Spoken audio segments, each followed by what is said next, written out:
존귀한 자입니다. 사랑합니다. 축복합니다. 오늘날 성공의 키워드 두 가지가 있다고 말하죠. 하나는 대인관계입니다. 릴레이션십. 관계가 좋아야 성공할 수 있다고 말합니다. 내가 조금 부족할지라도 대인관계가 좋으면 그 좋은 관계로 인해서 도움을 얻어 한 분야에 성공을 할 수가 있습니다. 그런데 아무리 좋은 달란트가 있을지라도 관계가 깨지면 실패할 수밖에 없는 것이죠. 대인관계가 좋아야 돼요. 또 하나는 자기 관리를 잘해야 됩니다. 자기 관리를 잘해야 돼요. 성공하지 못한 사람들의 특징이 있습니다. 그런 사람들은요, 항상 환경을 탓해요. 조상을 탓해요. 누구를 탓해요? 남 때문이라는 거예요. 자기 관리를 하지 않아요. 그러니 실패할 수밖에 없는 것입니다. 자기 관리를 잘 해야 될 중에 뭐 한두 가지가 되겠습니까? 하지만 자기 관리 중에 기본적으로 잘 관리할 것이 건강 관리죠. 우리가 주님의 전우로서의 건강 관리도 잘 해야 됩니다. 그래서 제가 인터넷에 이 자기 관리를 쳐보니까 건강 관리에 대해서 10계명들이 참 많이 있더라고요.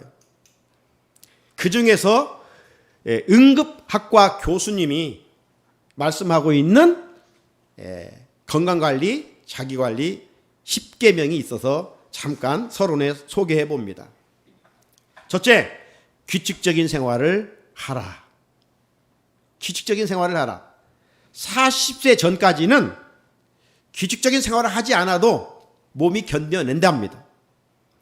그러나 40세 이후에 우리의 몸은 그렇지 못하기 때문에 규칙적인 생활을 하라. 두 번째, 규칙적인 식사와 알맞는 식사를 하라. 우리나라 사람들은 유전적으로 위의 음식을 소화시키는 소화 효소가 부족하다고 합니다. 그래서 불규칙한 식사와 과식은 위장에 스트레스를 줘서 위장장애를 일으켜 우리의 건강을 해칠 수가 있다고 말합니다. 세 번째는 운동을 하라. 운동은 몸을 더 건강하게 하는 최선의 방법이고 가장 효과적인 방법이다. 일주일에 30분 이상 최소한 2번씩 운동하라 조언을 하고 있습니다. 네 번째, 스트레스를 조절한다. 사람들이 몸의 건강에 대해서는 어디 몸이 아프면 빠르게 회복시키려고 노력을 하는데 이 몸의 건강은 마음의 건강은 이 신경을 덜 쓴다는 거예요. 우리 그렇죠? 네. 남을 배려하는 마음에 있는 사람들은 스트레스가 가장 적다. 이 스트레스가 지금 큰 문제인데 남을 배려하는 사람은 스트레스가 없다. 다섯 번째, 비만을 관리한다. 비만은 만병의 근원이라고 우리가 알고 있잖아요. 각종 성인병, 대사성 질환을 악화시키는 요인이랍니다. 비만 건강 관리 잘 해야 되겠죠. 여섯 번째, 금연을 한다. 담배는 현재 단일 기호식품으로서 가장 해로운 것이라고 지적합니다. 금연은 오래 살기보다는 건강하게 살기 위해서 필수라고 말합니다. 일곱 번째, 금주를 한다. 술은 사람을 변질시키고 타락시키는 악한 힘을 가졌기에 절제해야 한다고 말합니다. 여덟 번째, 위생관리를 한다. 목욕을 자주 하여 몸의 청결을 유지하되 치아관리, 구강관리를 잘 해야 한다. 치아 구강관리가 얼마나 중요하냐면 의학 분야에서 유독 치과만 따로 독립해 있을 정도라고 말합니다. 여기 세브란스 병원도 그렇잖아요. 치과 병동이 따로 있어요. 아홉 번째, 정기검진을 한다. 앞에서 1번에서 8번까지 실천하라 하더라도 건강검진을 하지 않으면 여러 가지 병에 노출될 수가 있다. 그렇게 정기적인 건강검진은 중년 이후에 질병 예방을 위한 최선의 방법이라고 말합니다. 끝으로 올바른 진료를 한다. 돌팔이에게 몸을 맡기면 몸을 버리고 돈을 버리는 경우가 있다. 이렇게 10가지로 말하고 있음을 살펴볼 수가 있었습니다. 잘하는 것도 있고 혹시 이 10가지 중에 아직 내가 좀 부족하다 한 부분은 더 채워서 건강했으면 좋겠습니다. 건강의 이유도 우리 몸은 주님이 거하시는 성전이기 때문입니다. 그렇다면 우리 그리스도인들도 당연히 건강관리 잘 해야 되죠.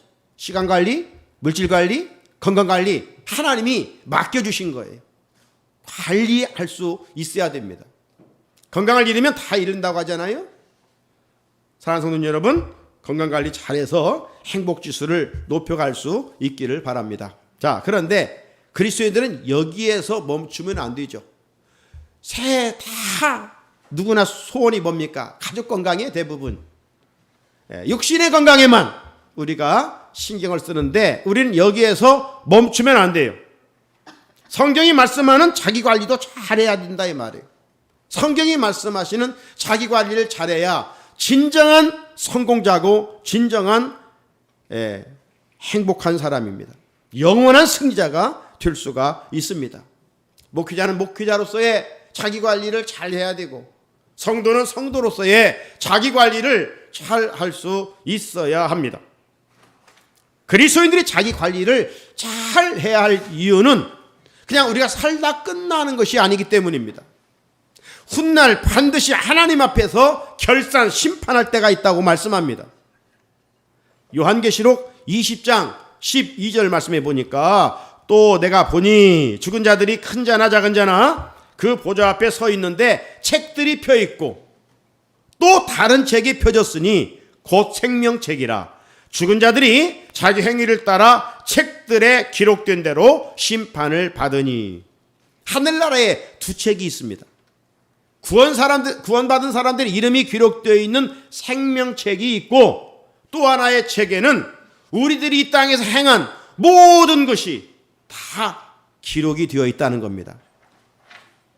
그런 의미에서 우리 성도들은 세상 사람들처럼 내 마음대로 산다. 이건 아니올시다. 아무렇게나 살아가서도 안 되고 되는 대로 살아서도 안 되는 것입니다. 영적 리더와 우리 그리스도인들은 어디에서 무엇을 하든지 자기 관리를 철저하게 하고 살아야 됩니다. 자, 그렇다면 오늘 본문에서 우리 그리스도인들이 자기 관리를 어떻게 하고 살아야 주님 앞에 심판받는 날 책망받지 않고 잘했다 칭찬받을 수 있느냐, 이 문제이죠. 자, 자기 관리 첫째, 대인관계를 잘해야 성공한다고 그랬죠. 대인관계에서 공평하기를 힘써라. 대인관계에서 공평하기를 힘써라. 자, 오늘 21절 보세요.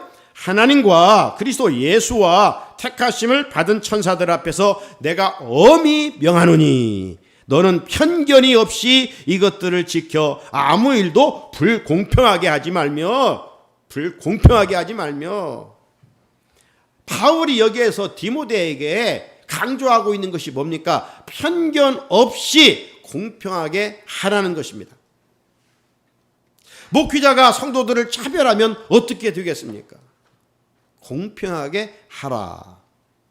자, 오늘 이제 5장 끝부분 말씀을 읽었는데 그 전에 지난주에 들었던 말씀과 연결시켜 볼 때 교회 공동체에서 어떤 사람이 지도자들이 죄를 지은 사실이 드러났을 경우에는 어떻게 합니까? 편견 없이 공평하게 처리하라는 말씀입니다. 그래야 교회 공동체가 말씀 위에 견고하고 바르게 세워갈 것 아니겠습니까? 왜 지금 우리 사회가 혼란합니까? 공정과 상식이 무너졌기 때문입니다. 공의와 정의가 있어야 할 법정에서조차 우리는 이런 말을 듣습니다. 유전무죄. 돈이 있으면 죄를 지어도 죄가 없고 무전, 돈이 없으면 유죄, 죄인이 된다는 거예요. 사회는 그렇게 할지라도 법정에서만큼은 그러면 안 되죠. 네? 공의가 정의가 칼날처럼 서 있어야 될 텐데 그것이 무너진다면, 오늘 사법부가 무너진다면 오늘 우리 사회는 아수라장에 두고 혼란할 수밖에 없어요. 여러분, 세상은 정말 날이 갈수록 불공평하고 또 차별이 심화하는 것 같습니다. 배운 자와 배우지 못한 자, 있는 자와 없는 자의 차별이 심합니다. 그런데 하나님은 성경 말씀을 통해서 차별을 금하라고 말씀을 하셨어요. 법 앞에 만민은 공평해야 되죠. 따라서 교회 공동체에서 영적 리더가 잘못했으면 마땅히 합당한 벌을 받아야 됩니다. 어떤 직위 때문에 벌을 피해간다면 안 되겠죠. 우리 사회의 권력자들이 죄를 지었음에도 불구하고 그 직위로 인하여 거기에 합당한 대가를 지불하지 못하고 약한 백성들만 억울하게 일을 당하면 그 사회가 어찌 공평하다고 할 수가 있고 미래를 향하여 나가는 사회라고 할 수가 있겠습니까?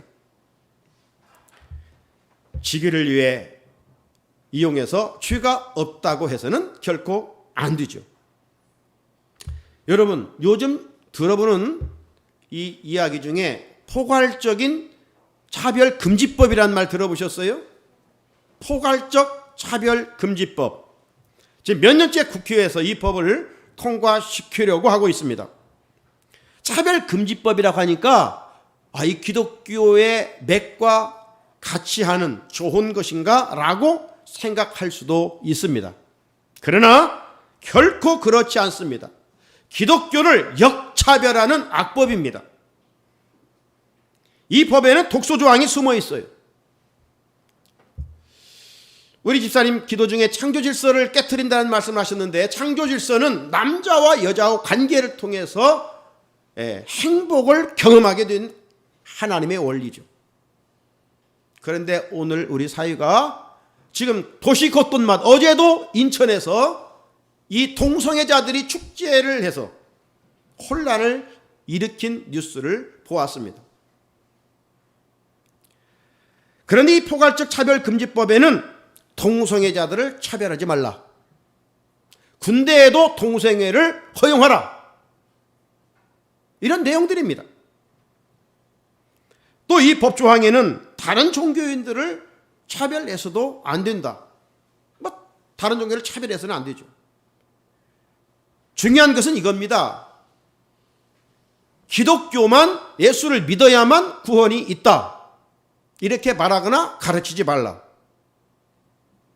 만약 목사가 강단에서 이 법이 통과돼 가지고 예수만 믿어야 구원을 얻을 수 있습니다 라고 설교했을 때, 만약 청중 중에 동성애자가 있어 이걸 사법당국에 고발을 하게 되면 목사는 잡혀가게 됩니다.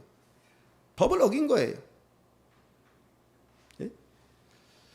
예수만 믿어야 구원을 얻는다고 하는 이 진리를 어찌 선포하지 않을 수가 있겠어요. 그런데 포괄금지법이 통과되면 이 법이 의하여 처벌을 받게 되는 거예요. 목사에게 어느 날 동성애자들이 찾아와서 추례를 받으려고 합니다. 목사가 어찌 동성애가 결혼한다는데 추례를 받을 수가 있습니까? 거절했을 때 신고하면 걸리는 거예요. 미국의 지금 뉴스들 보죠? 미국에는 이런 일들이 있고, 어느 빵집에서, 가게에서 동성애자들이 와서 케이크를 달라고 했을 때 거절했어요. 잡혀가서 지금 감옥에 살고 있어요. 이런 일들이 일어나고 있는 거예요. 이 포괄적 차별금지법은 그럴싸한데 소수에 의해서 다수가 역차별을 받는 법이에요. 그러므로 지금 우리 기독교계는 이 보수주의자들과 더불어서 이런 법이 통과되지 않도록 집단 항의를 하고 있습니다. 차별을 하면 안 되죠. 누구든지 차별을 하면 안 되죠. 야고보서 2장 1절에 내 형제들아, 영광의 주 곧 우리 주 예수 그리스도에 대한 믿음을 너희가 가졌으니 사람을 차별하여 대하지 말라. 이어지는 2장 9절에도 만일 너희가 사람을 차별하여 대하면 죄를 짓는 것이니 율법이 너희를 범법자로 정죄하리라. 네? 차별은 율법의 잣대로 볼 때 죄라는 겁니다. 따라서 우리 그리스도인들은 동성애자들이 창조 질서를 흐트러기 때문에 그것은 분명히 하나님 말씀에 의해서 죄다.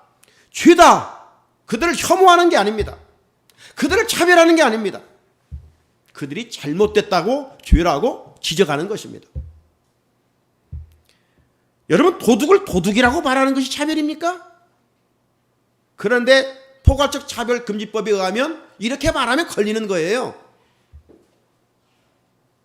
이런 법을 통과시키려고 합니다. 그리스도인들은 죄를 미워할 뿐 사람을 미워하거나 차별하면 안 되죠. 성숙한 그리스도인의 자세가 아니죠.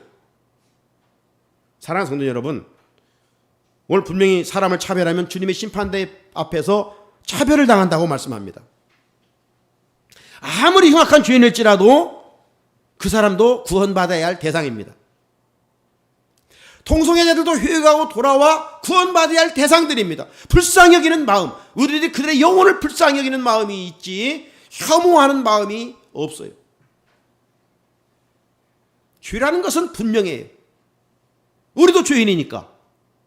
그들도 그러니까 회개하고 돌아와서 구원받기를 바라는 것이지 우리가 그들을 차별하거나 왕따시키거나 그런 건 아니에요. 하물며 교회 공동체 안에서 누구에 대한 서로 간에 차별이 있으면 안 되겠지요. 모든 일은 사랑과 정의의 입각에서 공정하게 해야 합니다. 그리스도는 차별 대신 공평해야 됩니다. 그래서 오늘 본문 말씀에 대인관계에 공평하기를 힘써야 한다. 오늘 세상이 왕따시켜서 문제 아닙니까? 교회 공동체 안에서는 절대로 그런 일이 있어서는 안 된다. 둘째로 자기 관리에 있어서 자아 관계에서 내 자신과 관계에서 영성 관리를 힘써라. 영성 관리를 힘써라. 22절에 아무에게나 경솔히 안수하지 말고 했습니다. 아무에게나 경솔히 안수하지 말고 바울은 디모데에게 교회 리더를 세울 때에 위적 조건을 가지고 세우지 말라. 대신 사람의 인품과 성품을 충분히 고려해서 교회 공동체의 유익을 위해 일꾼을 세워 안수하라고 말씀합니다. 지금 이 한국 교회에 목회자들은 많아지고 항존 직분자들이 많아지는 동시에 교인들은 적어지고 있어요. 여러분, 목사와 항존 직분자가 교회마다 많아지면 좋을까요? 안 좋을까요? 네. 좋을 수도 있고 안 좋을 수도 있어요. 만약 목사와 항존 직분자들이 맡겨진 사명을 최선을 다해서 잘 감당하면 많으면 많을수록 좋겠지요.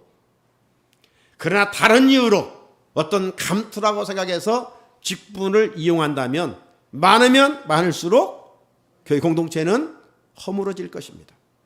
부패할 것입니다. 여러분, 주변에 무인가 신학교가 난립해. 차 타고 가다 보면 이 2층 건물에 무슨 신학교 이런 거 많이 볼 수 있어요. 그런 신학교에서는 1년 많으면 2년 공부하고 자기들끼리 안수져서 목사라 이렇게 배출을 합니다. 여러분, 우리 교단에서 장로님이 되기까지도 이런 상당한 교육 과정이 필요하고 우리 교단에서 목사가 되려면 대학교 4년, 대학원 3년, 그리고 목사고시 패스, 그 다음에 전임 2년, 그리고 노예에 가서 이 면접 이런 걸 다 통과해서 목사가 만들어지는 거예요. 그래도 부족할 파인데, 그래도 부족한데 가정도 무시하고 절차도 대충대충 하면서 주변에 안수받아 목사가 되는 일들이 적지 않게 있습니다. 자, 사도 바울은 이런 것을 예방하기 위해서 디모데에게 아무에게나 경솔하게 안수하지 말라. 안수하지 말라. 교회 지도자들을 쉽게 세우지 말아라. 사랑하는 성도 여러분, 하나님의 은혜로 죄 몸된 교회를 통해서 귀한 직분자로 세움을 받았다면 안수받은 자들은 안수받은 것을 소홀히 해서는 안 돼요. 여러분 한번 생각해 보십시오. 안수받을 때 그 마음, 하나님 앞에서의, 성도들 앞에서의 마음이 어땠어요? 두렵고 떨림의 마음이 있었어요. 그 첫 마음을 가지고 죄 몸된 교회를 세워갈 것을 말씀하고 있는 것입니다. 사명이 약해지면 안 되겠지요.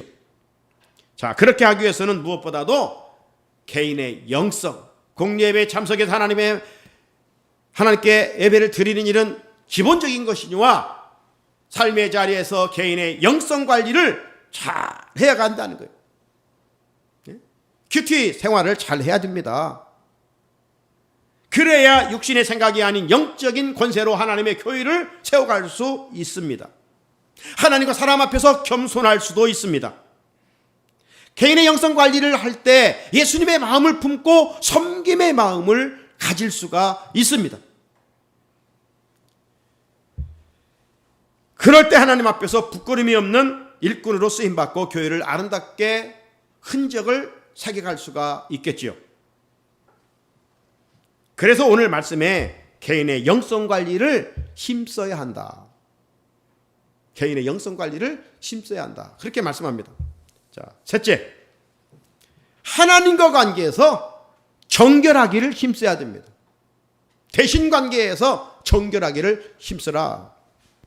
자, 22절 보십시오. 22절 말씀에 다른 사람의 죄에 간섭하지 말고 네 자신을 지켜 정결하게 하라. 여러분, 두 종류의 교인이 있어요.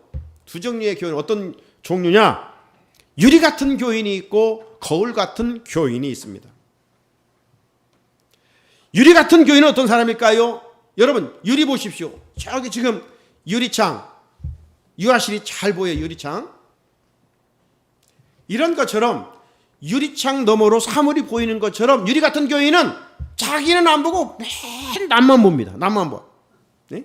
주제 파악을 하지 못하고 남만 비난하고 남 약점만 잡고 수군대고, 이게 유리 같은 교인이에요. 예수님 당시 제사장과 바리새인들이죠. 자기들은 거룩하다는 거예요. 그러나 주님 보기에 이 화 있을진저 반복의 책망을 받지 않습니까? 반면에 거울 같은 교인이 있어요. 거울은 어떤 기능입니까? 거울은 남이 안 보여요. 나만 보여요. 그죠? 우리가 집 났을 때 내 이모가 어떤지 거울을 봅니다. 다른 사람이 안 보여요. 내가 보여요. 거울 같은 교인은 말씀의 거울 앞에 내 자신을 비춰보면서 내 허물은 무엇인가? 내 죄가 무엇인가? 내 부족함이 무엇인가? 그러면서 하나님 앞에 회개하는 거예요. 청결하기를 애쓰고 힘쓰는 거예요. 예수님 당시 세리와 창기들입니다. 종교인이었던 바리새인과 서기관들은 저 세리와 창기들 하면서 막 손가락질하고 비난하고 우리는 저들과 같지 않음을 감사하나이다. 하지만 예수님을 만나 새롭게 되었던 세리와 창기들은 자기들이 얼마나 흉한 죄인인가를 알았어요. 깨달았어요. 그래서 그들은 기도할 때 이렇게 기도했어요.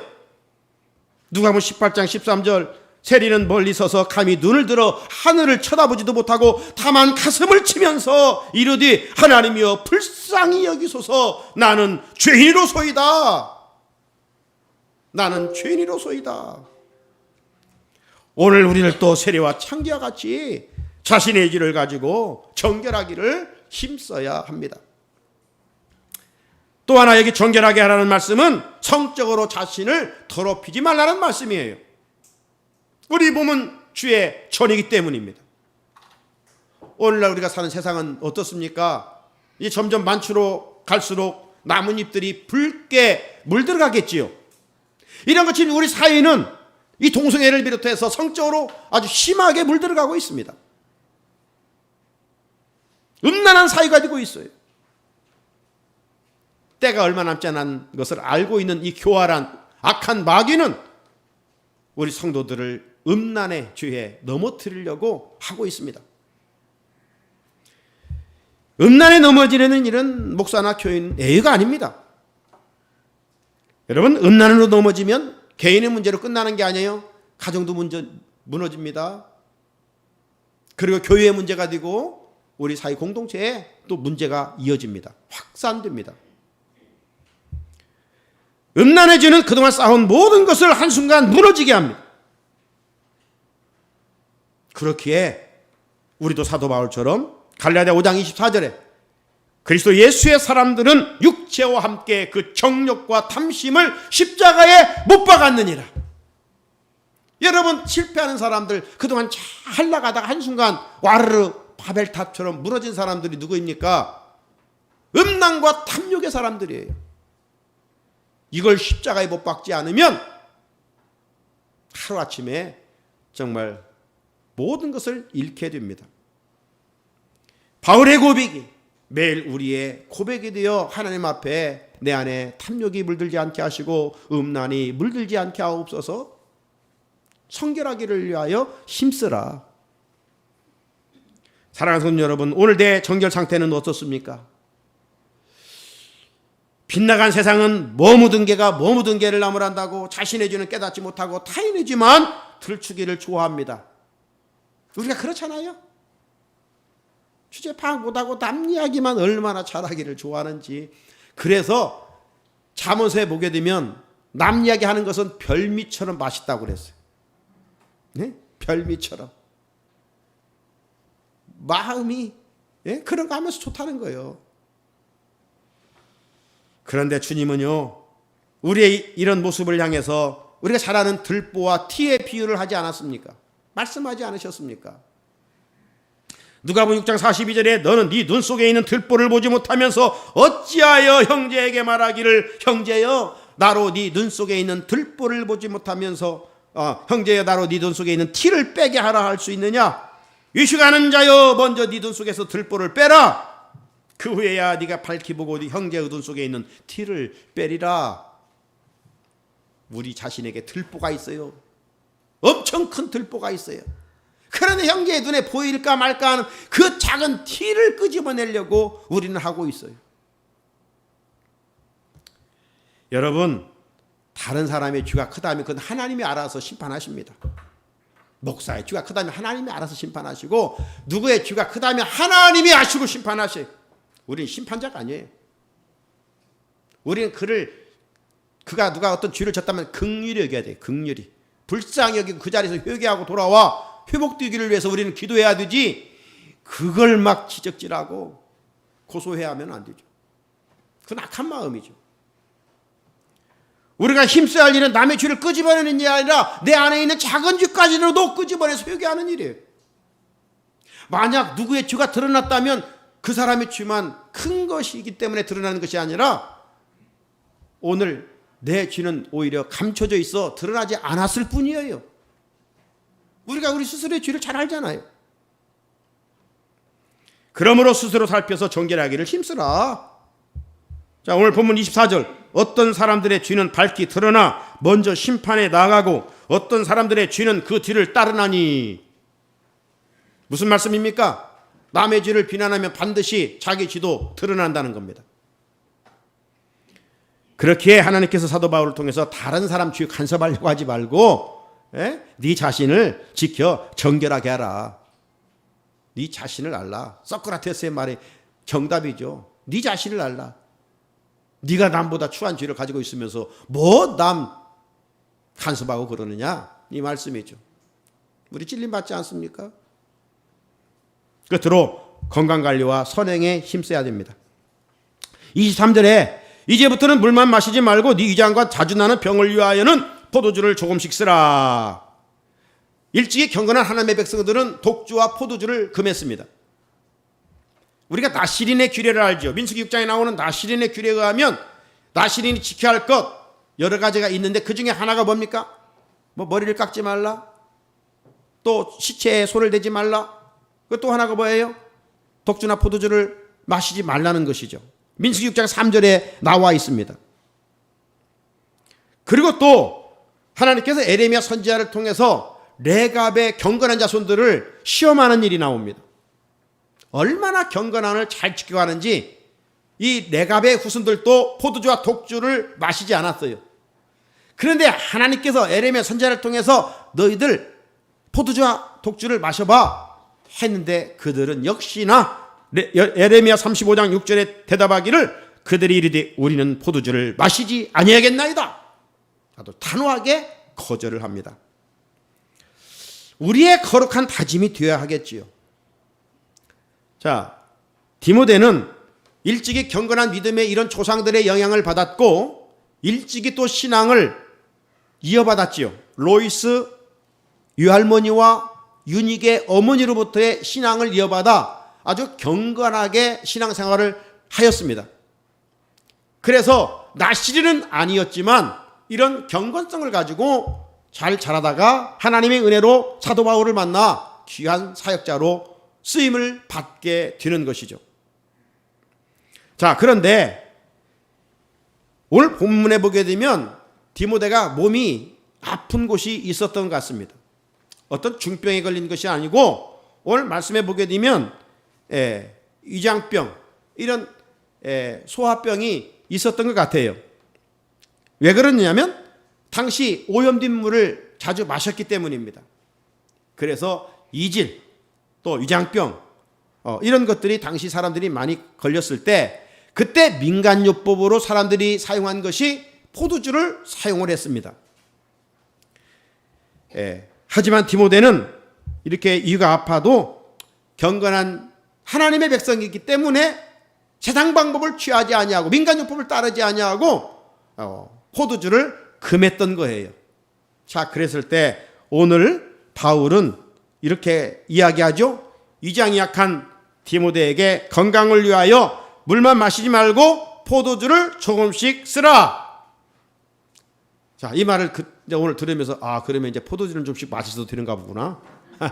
이 말이 아니고 오늘날에는 이제 위를 고칠 수 있는 약들이 많이 있어요.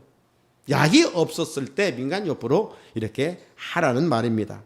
자, 아무튼 우리 그리스도인들은 건강관리를 잘 해야 돼요. 특별히 우리 인간은 하나님께서 직립보행으로 만들었지요. 동물들은 다 기어다녀요. 그죠? 그래서 우리는 두 발로 서서 다닙니다. 직립보행이에요. 이제 나이가 드시면 힘들다고 이 코로나 시국에 자꾸 밖에 나가지 아니하고 안에만 계시는 분들이 있어요. 그래가지고 지금 보도에 의하면 오히려 이 코로나 시국에 어르신들의 건강이 많이 약해졌다는 거예요. 왜? 활동을 하지 않으니까. 밖에 걷지를 않으니까. 직립보행이 걸어야 되는데 앉아서 그냥 힘들다고 방에 앉아있기만 하고 걷지를 않으니까 몸이 점점 퇴화되는 거예요. 그래서 우리는 조금씩이라도 걷고 우리 주변이 얼마나 좋습니까? 요즘 또 자연이 얼마나 좋습니까? 다리가 아파도 좀씩 걷는 훈련을 해야 됩니다. 이게 일주일에 주일에 한번 올라오고 수요일에 한번 교회 와도 건강한 거예요. 더 건강한 사람은 새벽기도 와서 또 교회 오고 그러면 영과 육이 건강하게 될 줄로 믿습니다. 자, 아무튼 우리 건강. 나아가서 바울은 끝으로 이제 디모데에게 선행에 힘써라. 선행에 힘써라.